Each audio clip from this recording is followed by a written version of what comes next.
like to welcome everybody today to our program, Liberating Gaza, but Working Class Means. My name is Sandra Harris, and I am a member of Encuentro Cinco. Today's forum is being co-sponsored by the Center of Marxist Education, Boston Mayday Coalition, Encuentro Cinco, Labor Fight Back Network, and Veterans for Peace Boston, Smedley D. Butler Brigade. Our presenter today is Wadi'h Halabi, who was born in Palestine and ended up in Gaza during the ethnic cleansing of 1948. His family later moved to Egypt and finally ended up here in the United States. Our moderator today will be Soren Mutlier, who is also a member of Encuentro Cinco and will be participating from South Africa. As we speak, bombs are still exploding in Gaza, and millions worldwide are demanding an immediate ceasefire. After 26,000 deaths in Gaza with no end in sight, it is clear that the world's so-called leaders have no answers to the crisis, and it's up to us to act. And the question arises, how can working people force a ceasefire? What will that require? And how can the effort advance the liberation of all oppressed nations, as well as ending the apartheid across the historic Palestine? What working class actions are taking place today is a good question. And what are the broader possibilities for union activity and action on a world scale? Now, I would like to ask Wadi'h to pretty much start and welcome him. Well, thank you, everybody who's been involved in building today's event and working on this question of liberation of Gaza. How did we get to this point of blatant, open mass killing of a population that has effectively, that imperialism has tried to eradicate for about 75 years, to break up the nation. What's the history behind the creation of the Israeli state? Lenin and the Comintern had a long history of opposing Zionism and its project, and showing how imperialism was exposing how it served imperialism's interest. But does the essentially world communist and union movement, but especially the communist movement, have any responsibility in terms of supporting the imperialism in creating this Israeli state? What guidance does Marx would offer us on Gaza today? Going back to history briefly, what's the history of Palestinian response and resistance to the creation of the Israeli state, the response to the Soviet and Communist Party error in supporting imperialism and creating this monster? What's this about a Beirut commune? Almost everybody's heard about the Paris Commune of 1871 when the working class took power. But a Beirut commune, most people have never even heard of it. So, and why was it defeated? The lessons that Marx and Engels and Lenin drew from the defeat of a Paris Commune were crucial to the victory of the Russian Revolution and every subsequent revolution. The picture, what we face today, seems very bleak. What's the material basis for revolutionary optimism? What would it take to turn optimism into victories and actual liberation? And how can we apply an assessment of the basis for optimism to liberating Gaza and ultimately to liberating humanity? Do we have any examples of union-backed mass mobilizations to achieve tasks?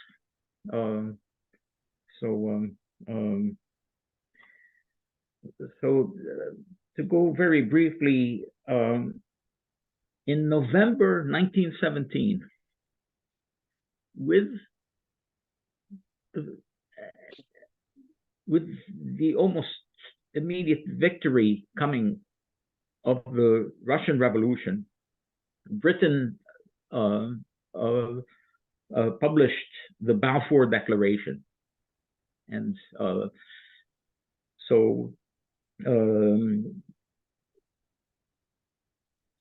that juxtaposition of Russian Revolution, and of course, this was World War I, which the Russian Revolution was effectively about to end, and Britain's publication of the Balfour Declaration, which said that it intended to support creating an Israeli state, are not by accident.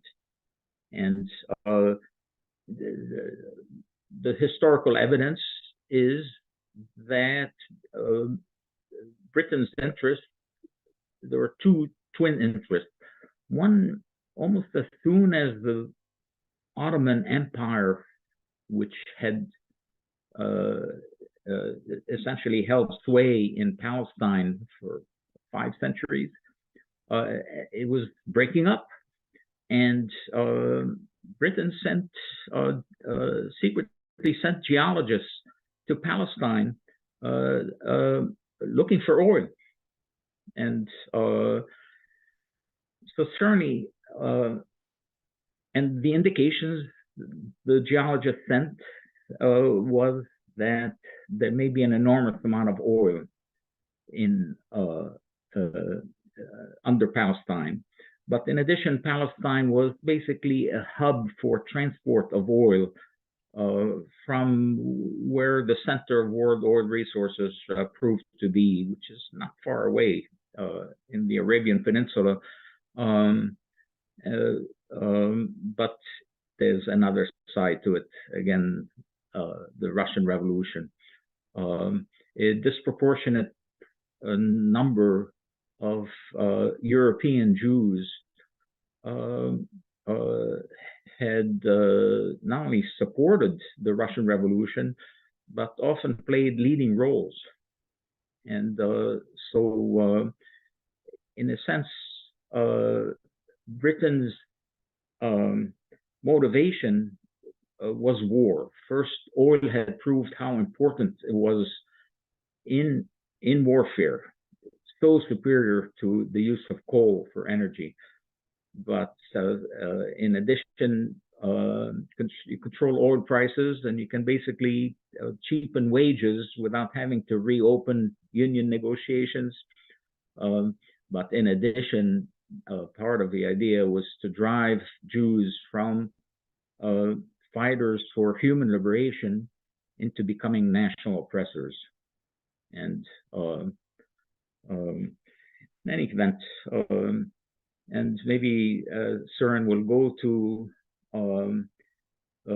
what must be the second of the slides, Lenin letter to American workers. So the slide title should begin Lenin. Slides aren't showing yet. Okay, I'll do that in a second. And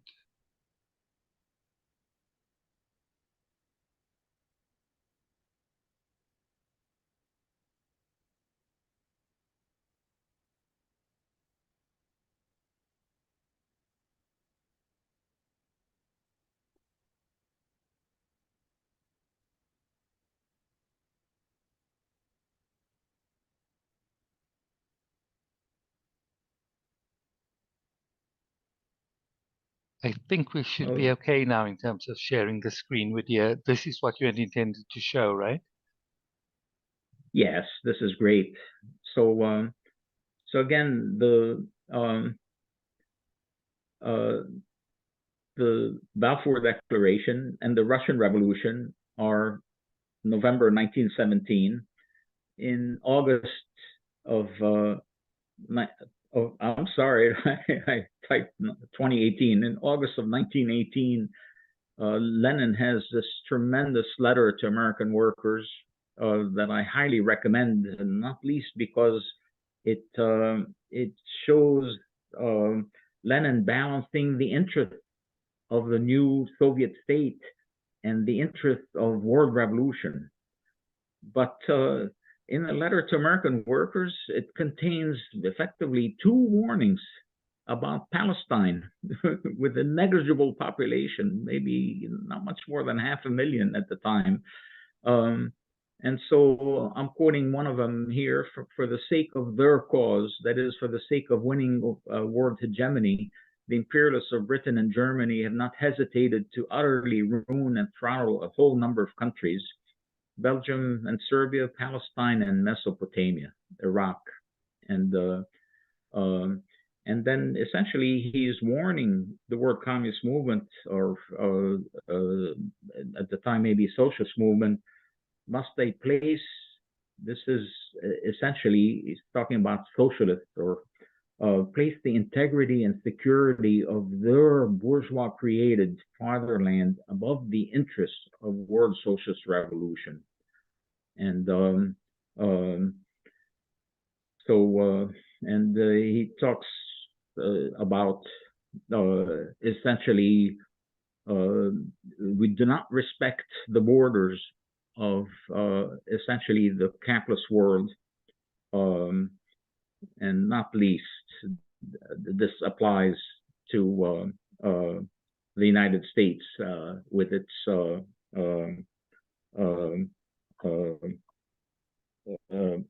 commitment to control the entire continent of North America, manifest destiny.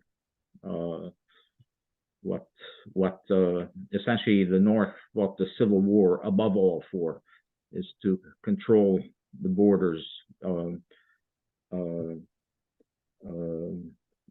what became the United States. So there was a long warning. Lenin had fought against the Zionism, including the seemingly socialist forms of Zionism. The Bund fought them tooth and nail, and again warned about what imperialism's plans were for Palestine. So if we can go to the second slide, Søren, it's the one that starts Comintern. So not quite in the order, but maybe you can pick it up. Yes, one moment. Okay. Oops, sorry.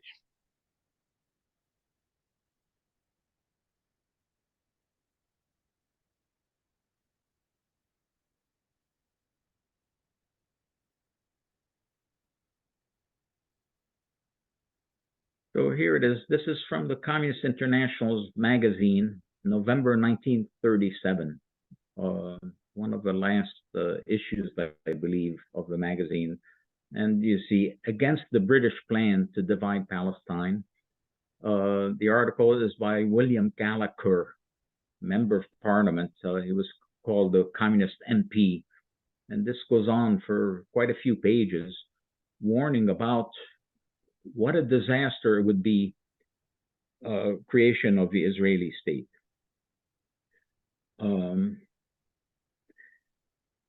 By 1943, however, under tremendous pressure from imperialism, the Soviet leadership dissolved the Communist International. And the indications are fairly consistent that in August 1945, Soviet leaders secretly agreed to support imperialism in creating the Israeli state.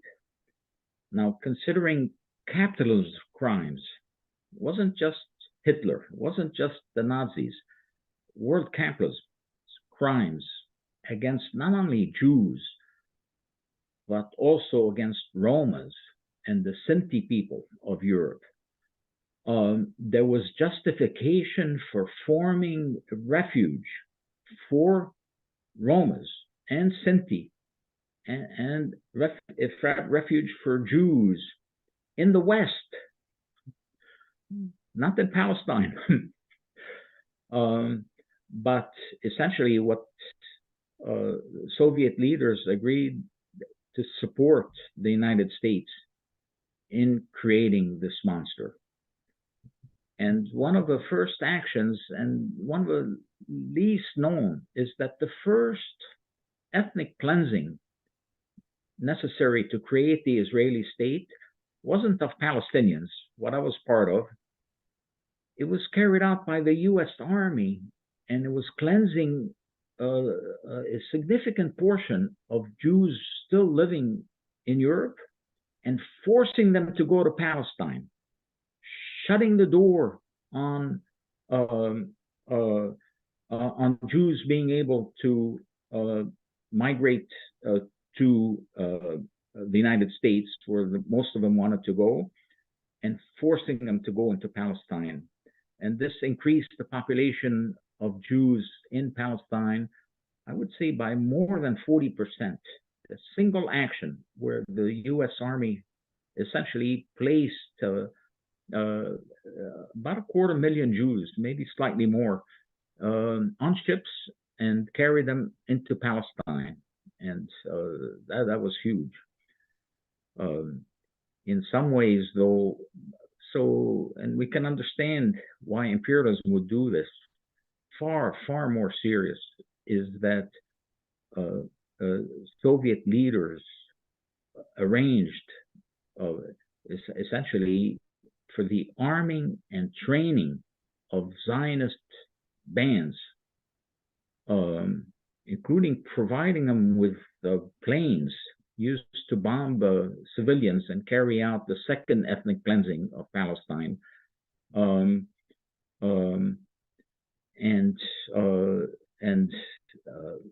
Of course, this was 100% reversal from the position of Lenin and of the Communist International. And that Soviet arming and training of Zionist bands actually was crucial to the creation of the Israeli state. The United States was very busy basically trying to prevent advance of communism in Europe above all, but also to address revolutions in Vietnam, Korea, and above all China.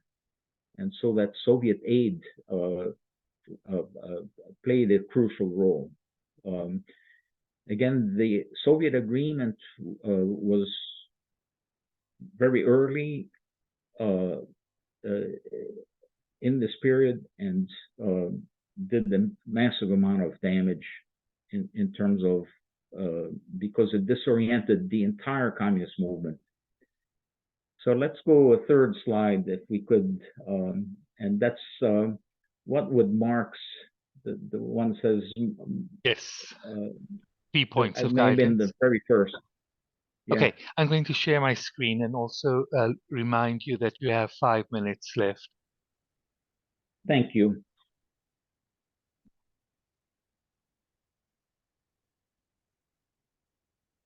So, but basically I'm reading from this. So what guidance on Gaza would Marx provide us today? And first is the whip of reaction urges the revolution on.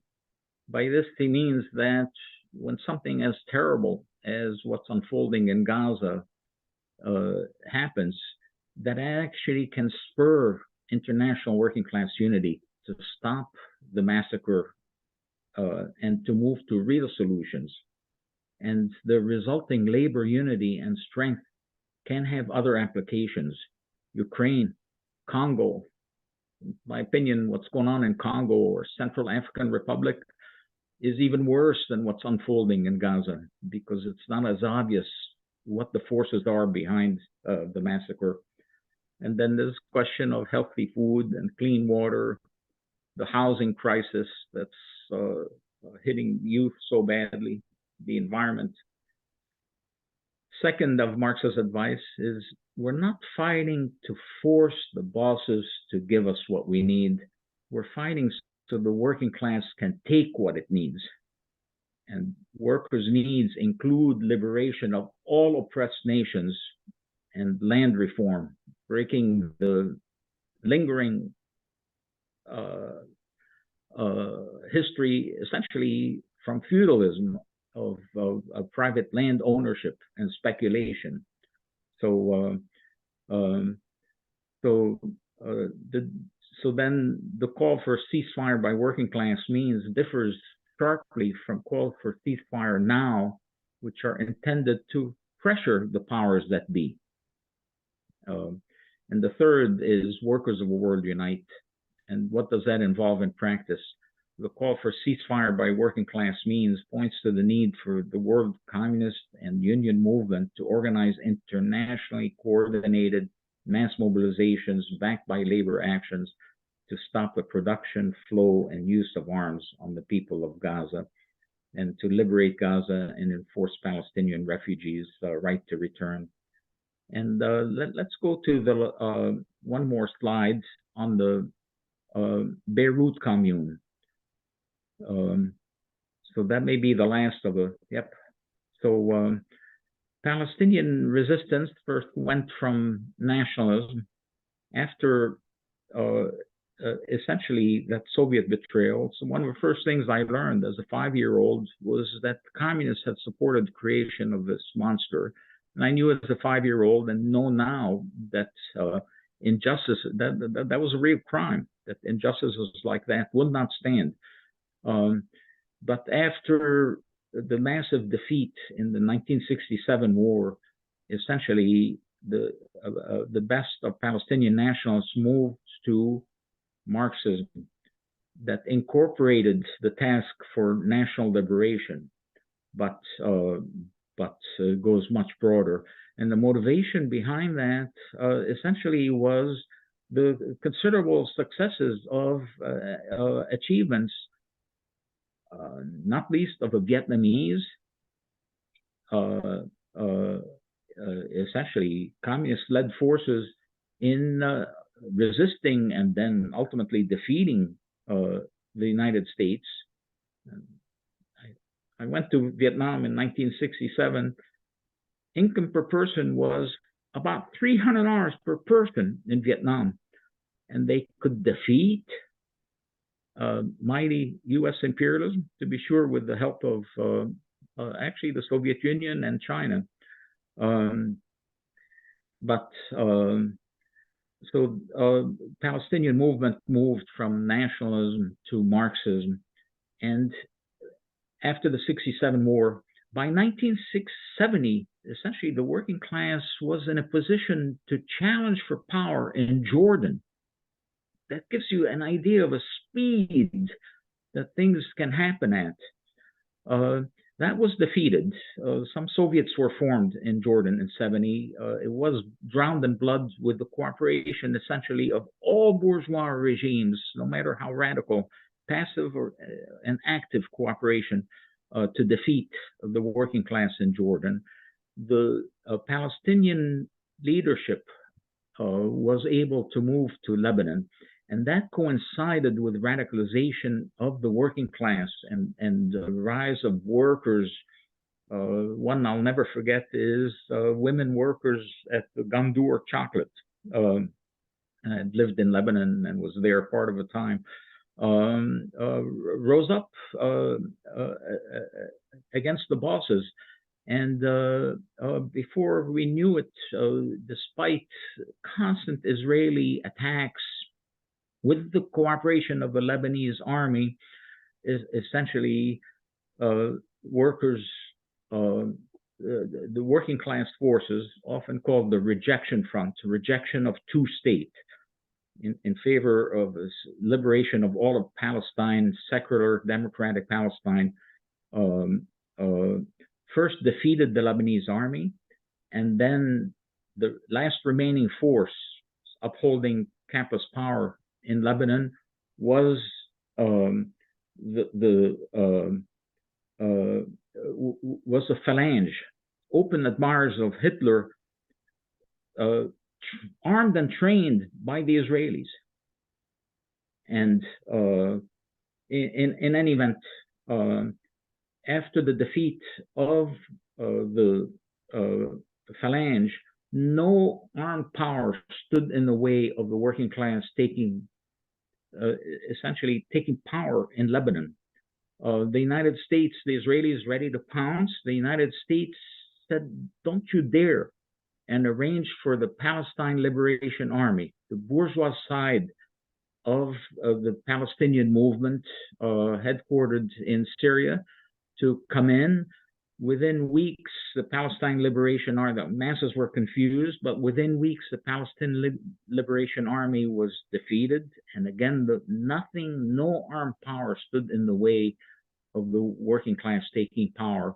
And the leadership, mainly political leadership, mainly coming from Palestinian side, but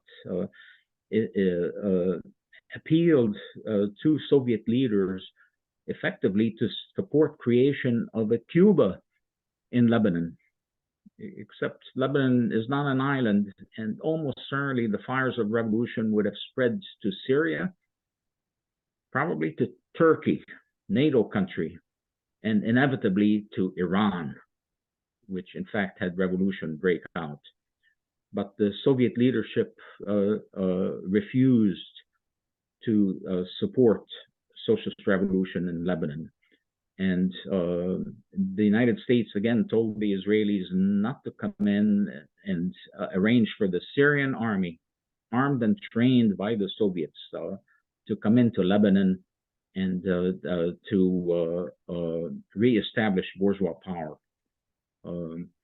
And they did it half-heartedly. The Syrian regime was kind of mildly social democratic, and the 1982 invasion by the Israelis was to finish the job that the Syrian army started but did not quite finish.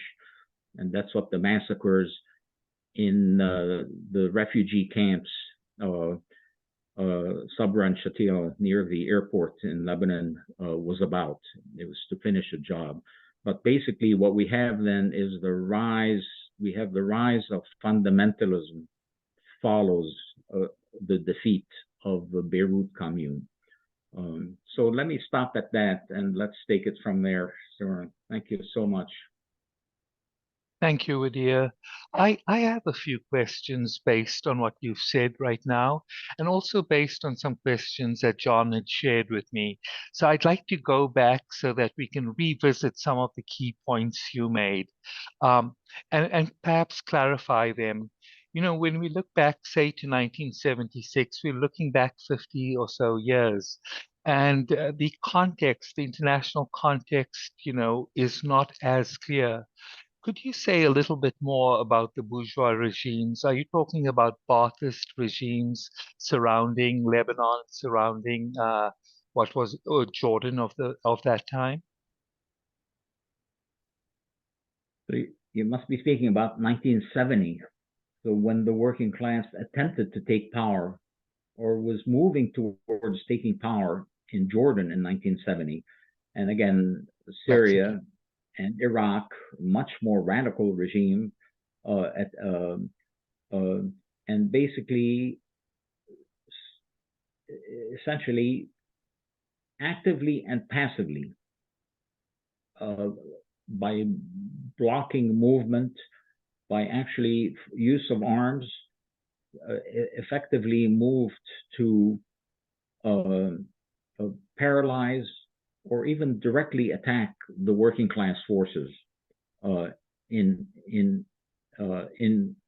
Jordan. And the leadership was not sufficiently developed. The working class hadn't developed enough strength politically, organizationally, militarily, to win, and it was drowned in blood. That's what is often known as Black September.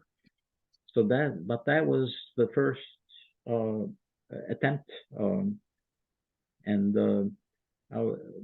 my father's youngest brother, who had been was not that much older than me and had been wounded in the head in the 1948 Nakba.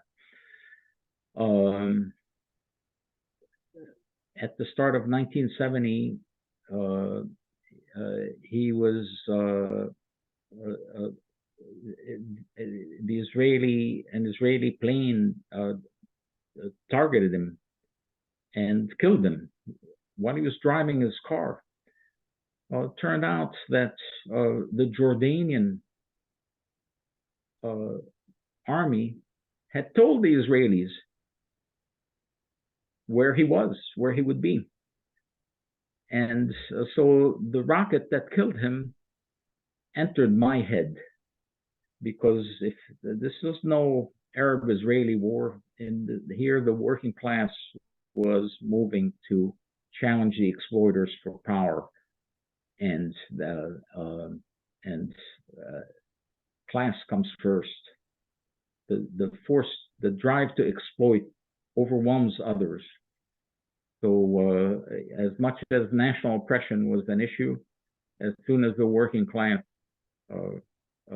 rose to challenge for power, look at the response. And again, all of the bourgeois regimes were involved. So actually, there was one more slide, the Beirut Commune slide. It's worth showing because the war was depicted as a war between Christians and Muslims. And this was repeated. So this is a civil war in Lebanon from April 1975 to June 76, depicted in all bourgeois newspapers, but unfortunately in working class papers, as a war between Christians and Muslims.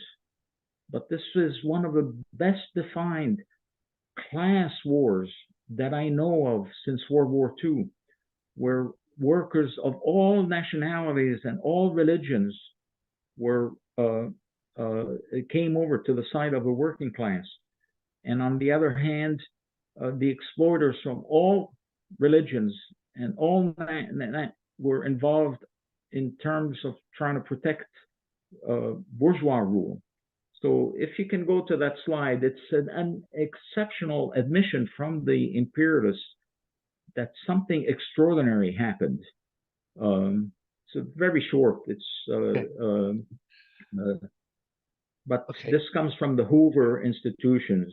The Hoover Institute kept track of what was going on in the world communist movement until the Soviet Union collapsed, and then they stopped. Look at this. Beirut Commune of 76, anti-communists were more class conscious than our world movement. I'm quoting, in 1976, the Civil War presented the Lebanese leftists, including the communists, with a brief opportunity for setting up a possibly Soviet-oriented government.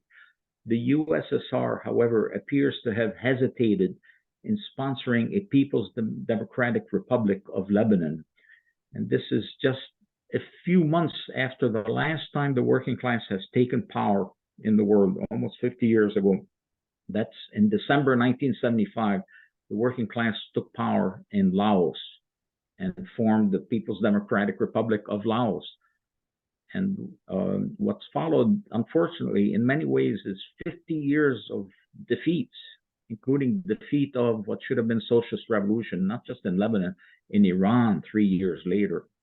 And a victory in Iran would have immensely weakened imperialism and would have strengthened the Soviet Union and Soviet workers and the world working class. And again, the Soviet leadership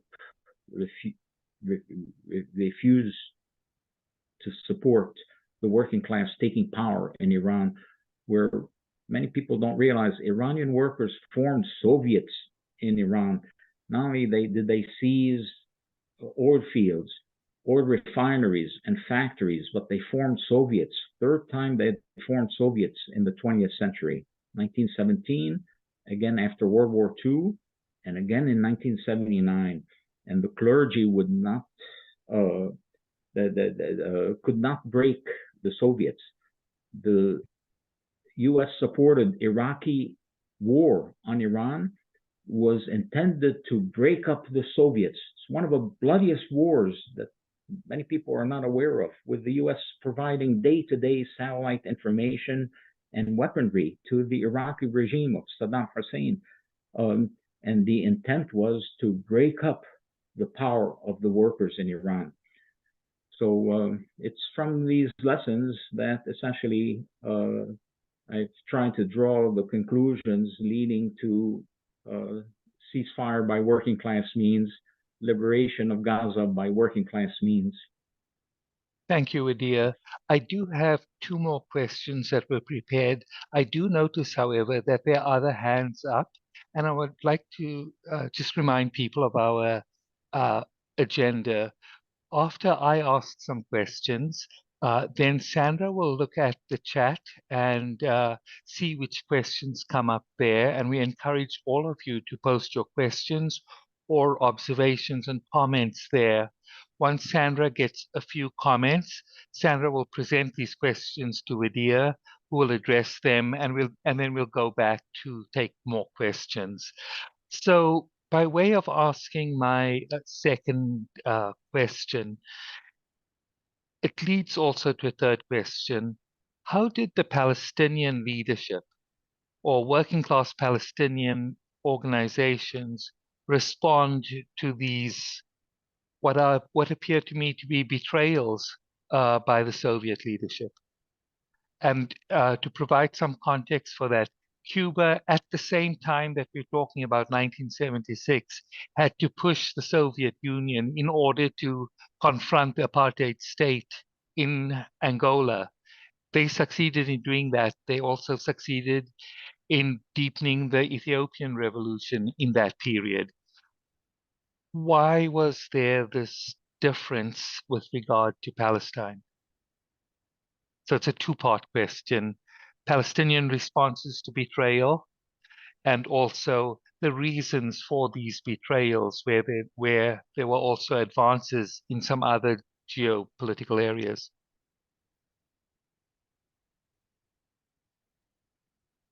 So that's, so again, starting with the deep Soviet error in supporting imperialism and creating the Israeli state. Part of a response was to move to nationalism, and there had been a significant, not huge, but significant, essentially working class leadership, Palestinian and including Jews living in Palestine. But with that deep Soviet error, many Jews in the Communist Party in Palestine aided the Zionists. And the response, of course, was to divide the workers. And the response then was nationalism. Part of it coming from like the Muslim Brotherhood. So Arafat came out of the Muslim Brotherhood. So, but nevertheless, there was resistance, but not on a working class, not on an international basis. And that happens again after the Soviet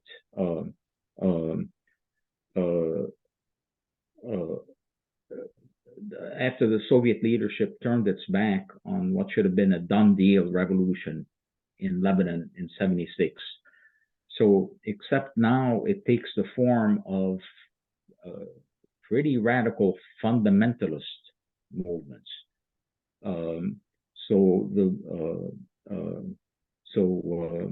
One of the most remarkable, which learned a lot militarily from the working class struggle in Lebanon during that heroic 75-76 period, is Hezbollah.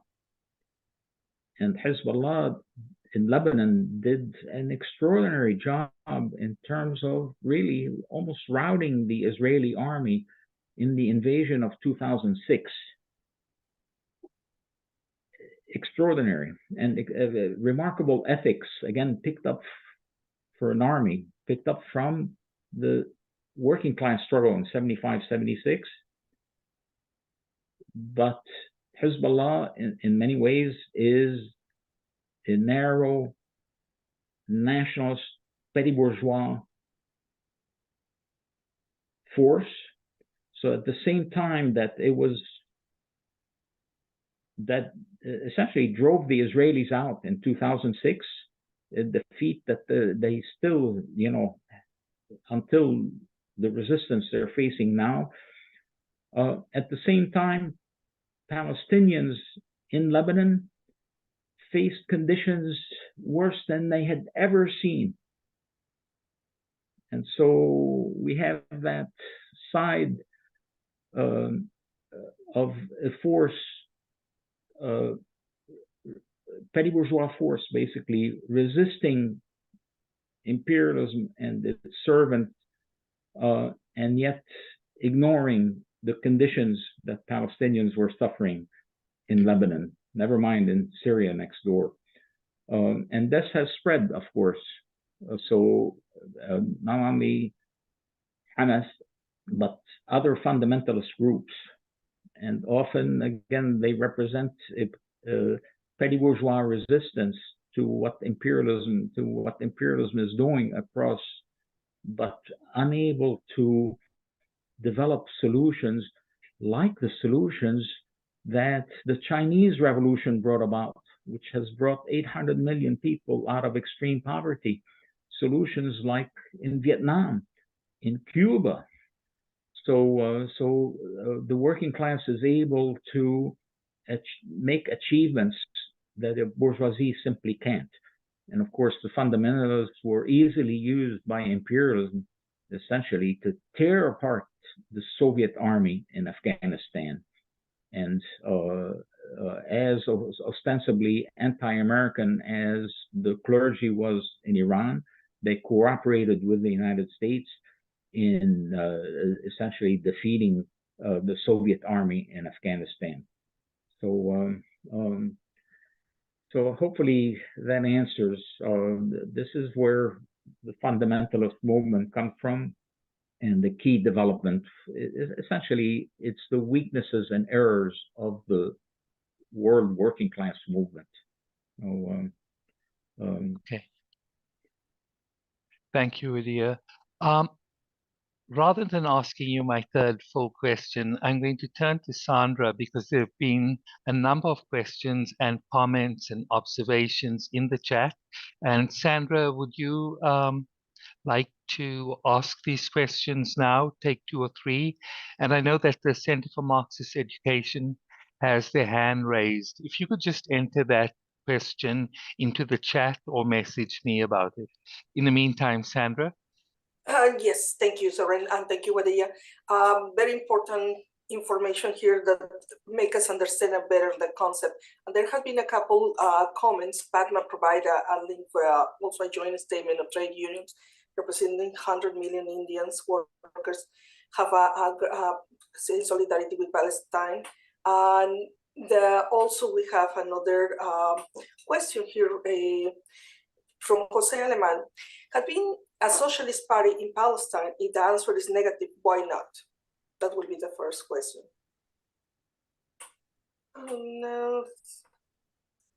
And also I would like to remind you, if you want to keep in touch and be part of this in-depth conversation, you can enter your email in the chat. We'll have your information and we'll send you notifications for future presentations. Okay, I think that's pretty much the question that I have now. Okay. Yes. Thank you. So, Wadi'h, if you were to address that question directly, have there been socialist parties in Palestine? If not, why not? There have been, there are, but this because the one who was in power in the first 3 decades almost in the Israeli state were ostensibly socialists. socialist Zionists, exactly who Lenin had fought against. But in terms of the communist movement, it's effectively totally confused, divided, and unable to provide any leadership. Let me put it this way.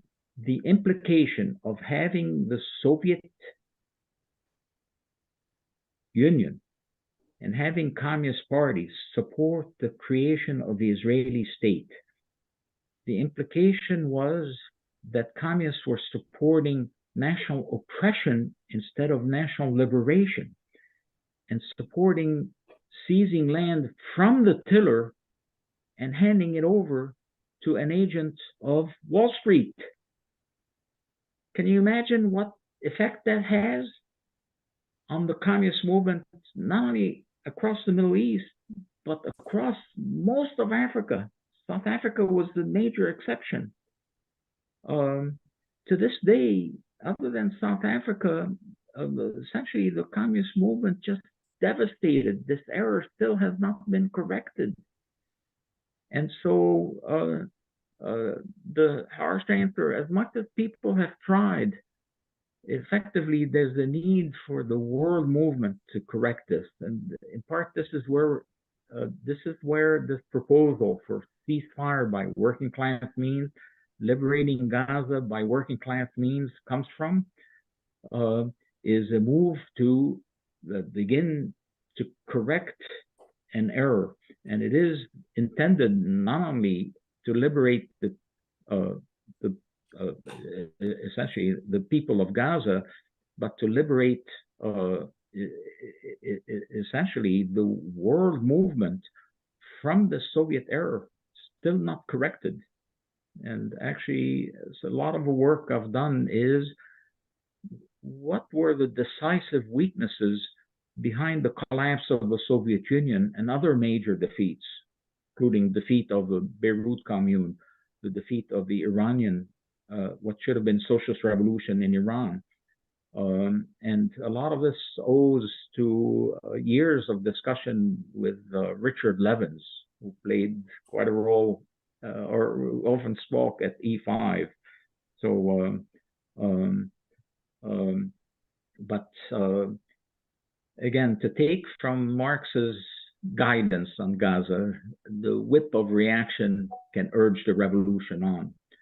And of course, what's unfolding in Gaza, the press is reporting essentially there are about 150 deaths per day from bombing, and 25,000 deaths to date, maybe 250 to 300 deaths a day since October 7 from bombing.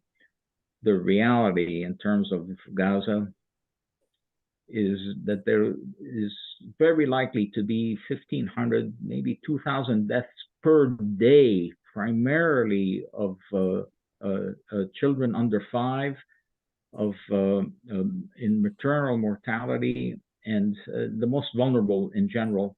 From what? From air pollution, from bombing, and from the use of smoke bombs, which most people haven't heard about, but that the Israelis use to force an enormous amount of the population from one area to another, used at night. From poisoning of the water, which was severe before October 7th and far more severe. And the water's been poisoned deliberately and passively it's filled with sewage, bad enough. It's filled with fertilizer runoff. Above all, seawater. The salt in the water is toxic. And again, so the deaths, the real deaths, and that are ignored. So then there's the hunger, then there's extreme homelessness, there's the destruction of what little health system there was. So again, deaths could easily be 500,000 of the population of Palestine in the coming year. And the public health experts that I've seen have not taken into account the most immediate of the stresses, which is the air pollution. And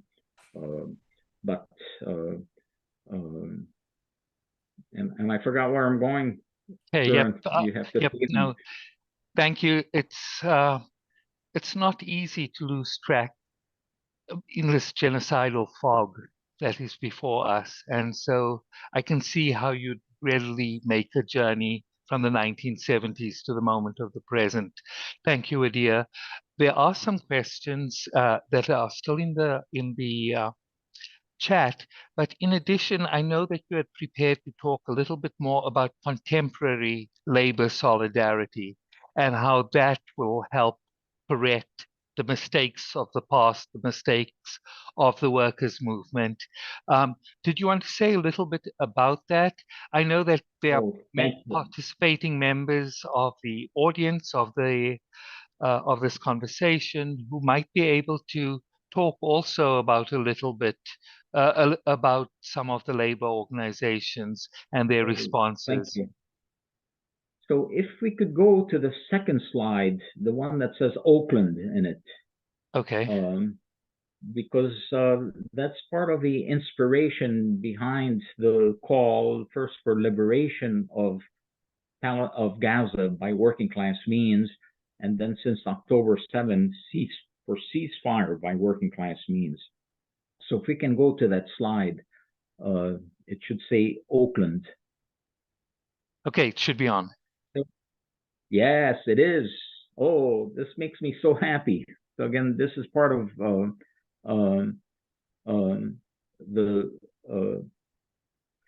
so this is basically in support of the people of Gaza. This was after bombing of Gaza in 2021. So the Longshore Workers Union on the West Coast, essentially, where the Communist Party played a huge role in forming this union in the 1930s. And it has remained extraordinary, taking on extraordinary struggles where these workers risked their jobs and their livelihoods in support of struggles, and that included on Palestine. What's especially significant with this, so this is from the Oakland side newspaper. Pro-Palestine ship blockade is the latest chapter in Port of Oakland's activist history. And it mentions the unionized longshore workers. No need to go any further, just okay. that top page with this wonderful picture. So this was an example of a combination of action by unions to block Israeli cargo shipping with mass mobilization. And apparently thousands showed up for this action. Repeated, I think just 2 weeks ago, at the same Oakland port, again in support of the people of Gaza. I still don't have all of the details of that action, but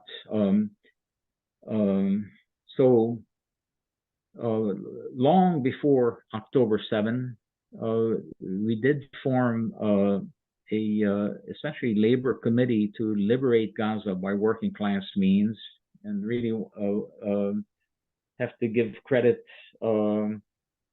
first. There was John Lambiase, president of UE Midwest, which includes that huge GE locomotive factory, elected and re-elected as president till a stroke forced him to step back. And John unfortunately died 2 weeks ago after playing a very active role. 3 weeks ago now. Yeah, 3 weeks ago.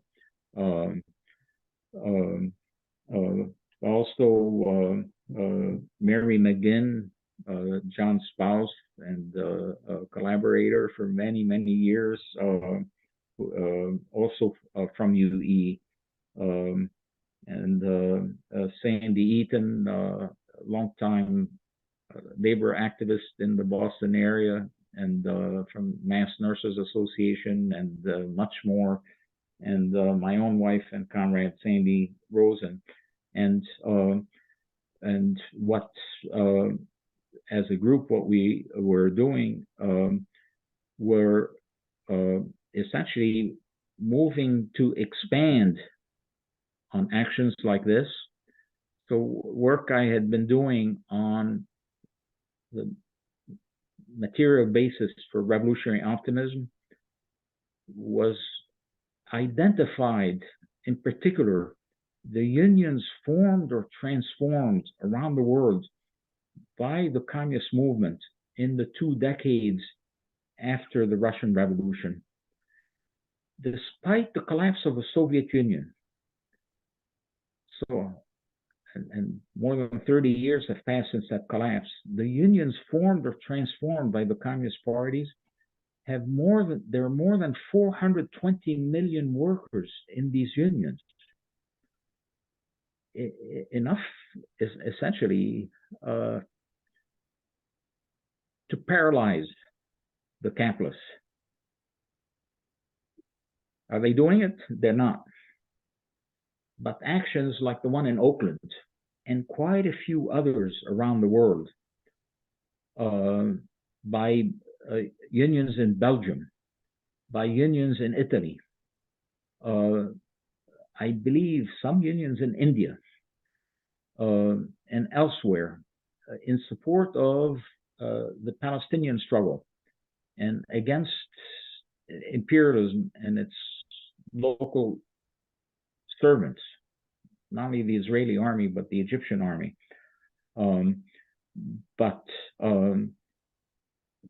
Essentially, what we're trying to do is to see if we can expand actions like those longshore workers in Oakland to develop coordinated mass mobilizations backed by union actions to stop the production or transport or the hardest use of arms against Palestinians. And the most important of the agents that can advance this is the World Federation of Trade Unions, which includes unions in Vietnam, in Cuba. They're not about to move themselves, but it also includes unions in South Africa, in Brazil, in India, and quite a few other capitalist countries. And essentially, again, the idea is to try to organize coordinated mass mobilizations intended that are backed by unions. One moment, please. So, I'm going to ask Padma to mute. Okay, go ahead. In any event, as with October 7, essentially the move then goes to ceasefire by working class means. And how does that differ, say, from the step forward by many unions calling for ceasefire around the world? Is that, again, taking from Marx, the guidance Marx gives, we're not fighting to force the capitalists to give us what we need, and we do need a stop to the bombing and destruction. We're fighting so workers can take what we need. And because leave it to Biden, who has one of his agents in Europe now trying to push ceasefire, they're scared. Effectively, a move to block production or flow or use of arms against the people of Gaza is different if the working class is carrying it out. But second is many people, including many ordinary people, would like a ceasefire, if only to return to the seeming peace in the Middle East before October 7th. But Gaza was uninhabitable long before October 7th, if only because the water was poisoned. But basically, it was a concentration camp holding 2.2 million people, including infants, based on ethnicity. And believe me, the 36,000 Palestinians who approached the inner fence of Gaza were killed or wounded in 2018, 2019, in the great marches of return, often killed by snipers. That included killing of 46 children. And, you know, with a sniper sight scope, you can see individual eyelashes.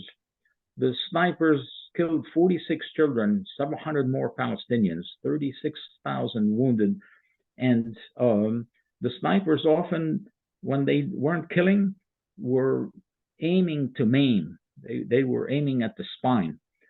Gaza was an uninhabitable concentration camp where people were held on the basis of ethnicity, but uninhabitable not only because it was tight-sealed, but that poisoning of the water and destruction. So the water, it's poisoning of agricultural as well as drinking water, and that the seawater infiltration is irreversible. It's toxic, and but in any event, so not only is it a call for the working class to stop the firing, but it's also a call then for the working class to enforce Palestinian refugee right to return, which ostensibly is upheld in international law and ignored for 75 years. In fact, the British promised it in 1917 that Palestinians could, you know, have their own state and so on, refused. But so one, the right to return. The other thing is, and I think it may ring a positive response here, not only right of refugees to return to their land and homes, but an end to the apartheid, often 100% apartheid that's practiced in the Israeli state. So any new housing is absolutely 100% segregated, and this, you know, so again, that's a big difference between a call for ceasefire and what the working class needs. And the working class needs national liberation, and it needs this question of land reform. And that would be a step in terms of correcting that huge Soviet error dating back from August 45. Thank you, Wadi'h. I'd like to go back to some of the questions that are in the chat. Unfortunately, an urgent matter has taken Sandra out of our conversation, and so what I'd like to do then is ask people who've made comments in the chat to ask their own questions. I wonder if we can start with Jose Alaman. You were asked two unanswered questions. Do you want to address them directly to Wadi'h, Jose? Yes, thank you, and thank you, Wadi'h, for bringing the issue of working class struggles from history as clues to perhaps support this opportunity. And I was typing a comment that you, citing Marx, said that this is at these times of crisis that we can react and do a better job than we have done in a century. Because if there is something that we need to do is to learn from our own mistakes. I heard you pounding on the Soviet Union, and I was saying with my eyes almost looking down, yes, yes, yes. But here we are, we have this new chance to do a better job. My last comment, and thank you, Suren, was about how mass mobilizations by labor unions in the United States won't happen. And I don't want to deliver bad news because, and I belong to one union, a teachers union. We are more concerned about our contracts and our benefits. And we even passed resolutions about, and by the way, let's stay away from this for whatever happens in Palestine, whatever happens in other unions. And so if we don't show some solidarity, if we don't start by ourselves, bringing the issue over and over, because I think, as Marx said, as you quote, it is at this time when we can do a better job in learning by our own mistakes. That's my comment. Thank you. Thank you, Wadi'h. Thank you, Suren. Thanks, Jose. Yeah. Wadi'h, do you want to respond, or would you like to take another question and then respond to both Jose and the next question? So this is a huge question. Go for it. I'm blocking on his name. There's a deeply anti-communist historian of the Russian Revolution. He was at Notre Dame. I don't know. Richard Pipes? No, it's a name that didn't ring a bell to me. But again, deeply anti-communist. And yet in his history of the Russian Revolution, he admits that what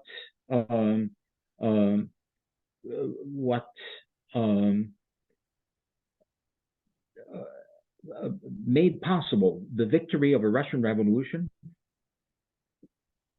was the insecurity of life under capitalism. At the time, the insecurity appeared to be individual. Will I have a roof over my head? Will I be able to feed my family? It seemed to be disparate. Of course, it was a systemic insecurity. Not only do we have that now, and on a massive scale for youth in particular, but in general for the population in terms of the housing crisis, but we have existential insecurities. Existential insecurity in terms of, the most obvious is climate, but the far more serious one actually is the destruction of biodiversity, an extraordinary decline, say, in the number of insects and now birds around the world, reflecting a breakdown underneath. For now, agricultural production seems to be continuing, but various experiments show reduce biodiversity, nothing happens, reduce biodiversity some more, nothing happens, and at some point, production collapses. The web of life has been torn apart, and it's infinitely more complex and possibly more immediate threat then. So we have that. We have the insecurity from war. We have the insecurity where suddenly prices, not least for housing, for food, just spin out of control, that we have no control. We have insecurity, like has struck very close to my heart. In 2011, Syria went from seemingly as normal as Boston today. Essentially, the place disintegrated. My name means from Aleppo, which in our family, I'm Palestinian, but in our family, Aleppo supposedly is the oldest continuously inhabited city in the world. I don't know if it's even true. It probably isn't, but that's our claim to fame. And in 2011, Aleppo begins, and all of Syria begins a disintegration. It's now been 13 years.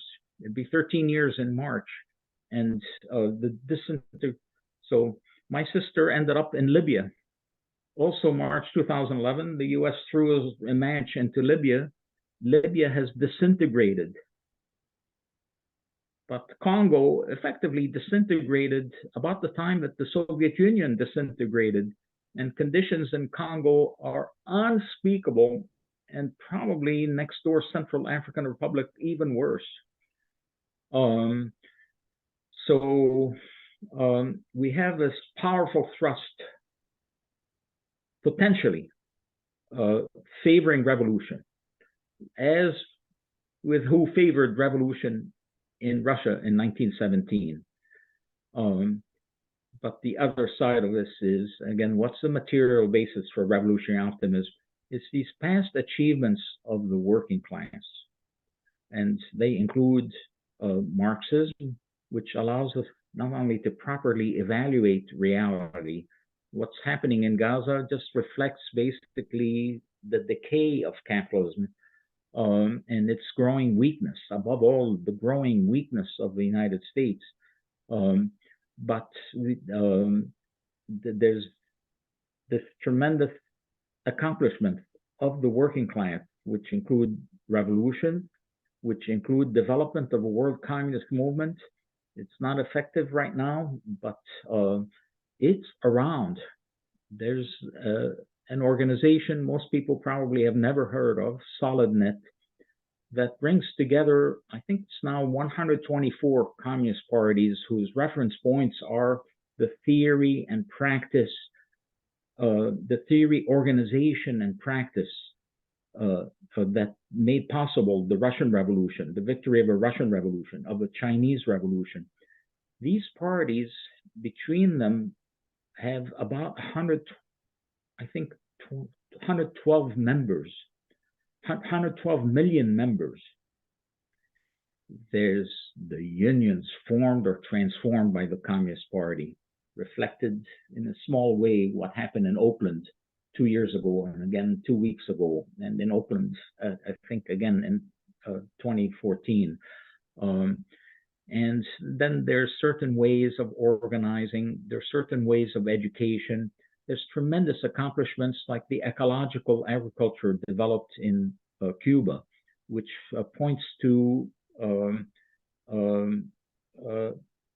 methods to achieve social and environmental sustainability. In any event, these past accomplishments need to be mobilized to complete the job. And the fantastic insecurity of life under capitalism can be a huge force supporting it, but that those past accomplishments on a world scale need to be mobilized, and that's partially behind the call for liberation of Gaza by working class means, ceasefire by working class means. Thanks, Wadi'h. So I'm going to go to two other people who have their hands up. First, our comrades from the Center for Marxist Education, and then on to Joan. The Center for Marxist Education, do you want to unmute yourself and ask your question or share a comment with Wadi'h and the rest? Yes, can you hear me? We can. Yeah, okay. No, some comments on the, let's see, I followed the events in Lebanon from Turkey, from radio broadcasts and newspapers quite. I think there was a debate who controlled the PLA, and I think the Syrian government army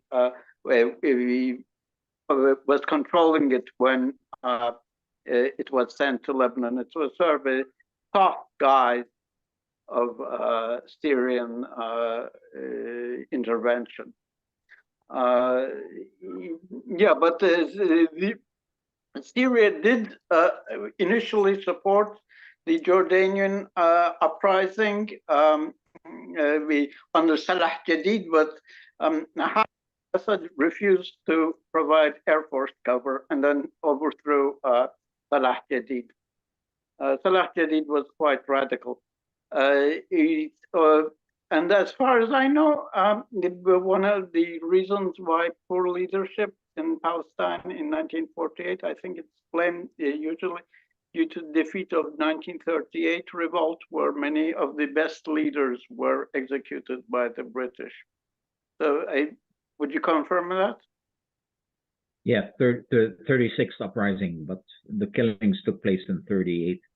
So there was a great Palestinian uprising in 38, that began in 1936, and with the support of the Communist Party, but not its leadership. The leadership, in part, was feudal, the Husseini family, but nevertheless, significant working class participation, not least refinery workers in Haifa, some of them Arab and some Jewish, but that is correct.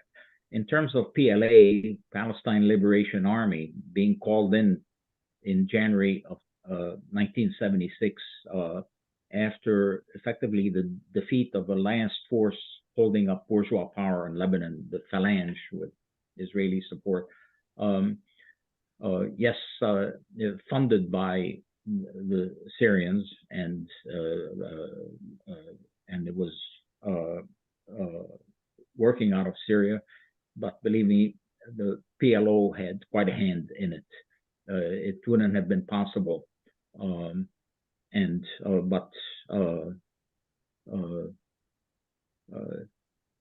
was amazing is how quickly it fell apart along class lines, as did the Lebanese army. It just fell apart. But yes, it was sent basically to try to prop up bourgeois power after the defeat of the Phalange. And yes, it never would have happened without the Syrian supporting it.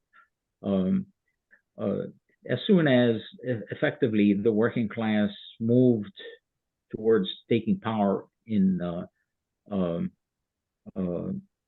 Jordan in 1970, yes, effectively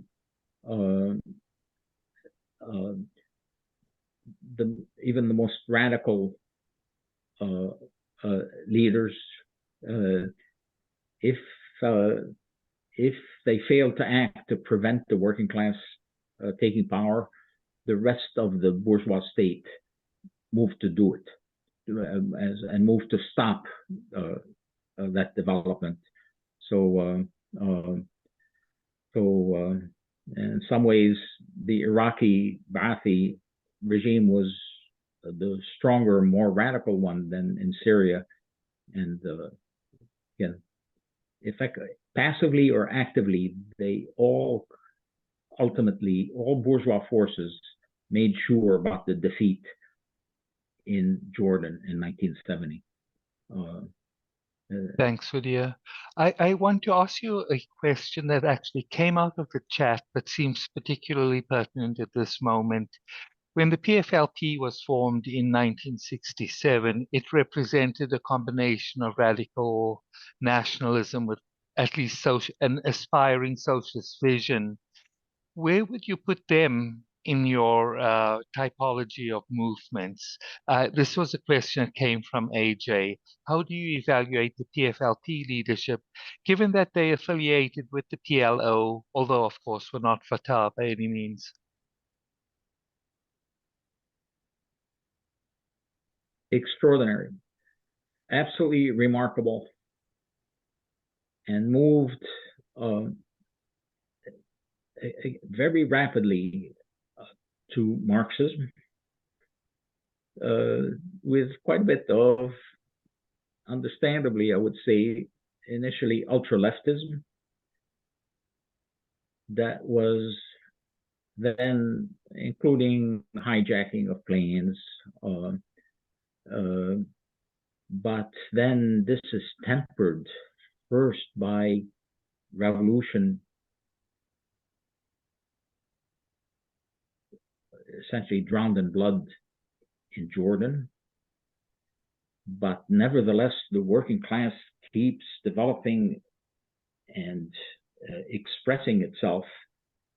That leadership was able to move to Lebanon, as did the DFLP is split from the PFLP, which in many ways was more classical Marxist, and in many ways was sometimes called the Palestinian Communist Party, so often associated with the world pro-Soviet communist movement. In reaction to this development, imperialism starts floating again, two-state solution. And there's quite a test promising, you know, this is Kissinger and so on. This is in the face of working class radicalization, not least in Lebanon. So it's around 1973. And unfortunately, DFLP, Democratic Front, which in many ways had more solid, follows the Soviet and most CPs in supporting two-state, this trap set by imperialism.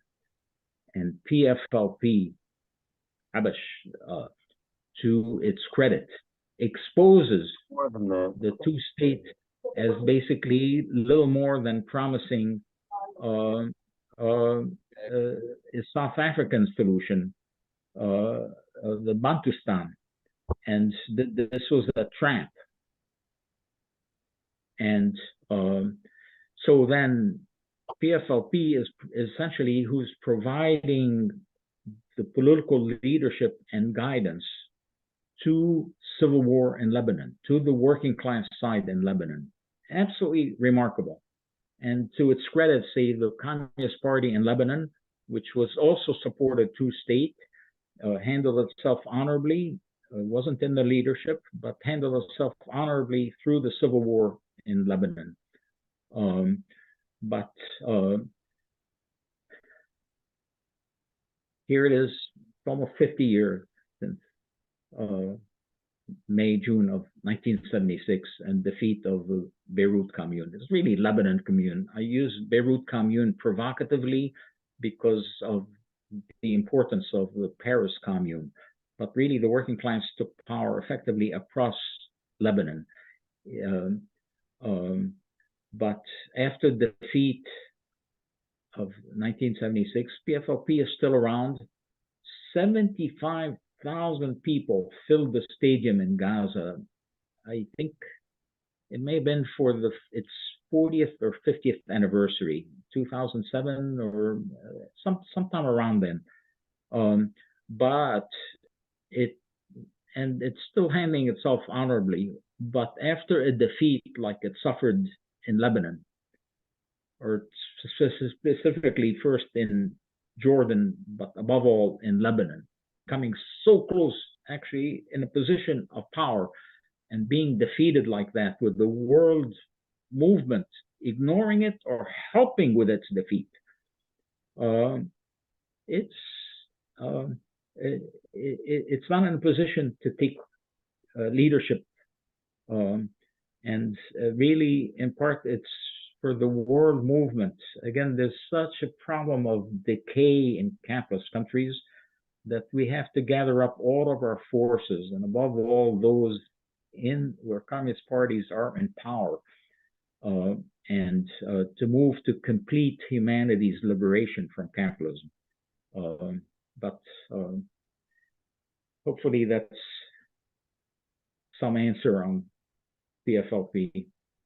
Thank you, Wadi'h. Joan has her hand up, and I just want to say again, thank you for reintroducing this generation to the PFLP. Joan? And you're muted, Joan. Maybe she gave up on us. Okay. I hope not.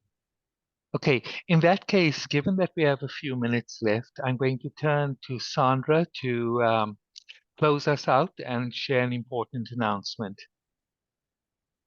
Sandra, you're up.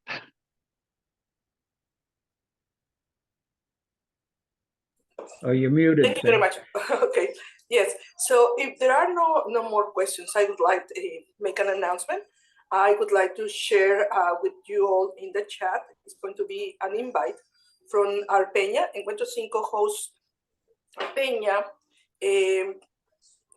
every second Saturday of the month. And then because this month normally is like a Black History Month, we try to connect two very important points, not just the Gaza, but also the solidarity the African Americans and Africa in general has had with Palestine. So because of that, we would love to invite you to our February Peña, which is going to be held on February 10th at CCB, that is located at 565 Boylston Street, from 7 p.m. on. You are more than welcome to bring any music, poetry, paint, stories, whatever you want to share, because that is really what creates our peñas unique, make us feel participant of something. So thank you. There is the document in the chat as well that Soren was just sharing. Hey. Okay. Last call for questions. Okay, John, I guess, sorry. Yes, I don't really have a question so much as I would like everyone to put their email in the chat so that the organizations that sponsored this forum can keep in touch with folks, and so we can continue to, share together in programs coming up in the future. But I also want to thank Wadi'h and everyone else for contributing to this program. By the way, I'm a member of the Boston May Day Coalition, one of the sponsors. Thank you. Well, again, thank you everybody for sharing your afternoon with us, sharing your knowledge, and keep in mind that we never should stop talking about Palestine.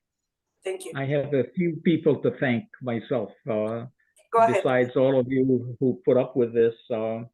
One is Nellie Hester Bailey, who heads the Harlem Tenants Association, a position that Harry Haywood held decades ago, and she's been one of the strongest supporters, and that support again the identification between the Black and Palestinian liberation struggle runs deep. We sense that we face the same enemy.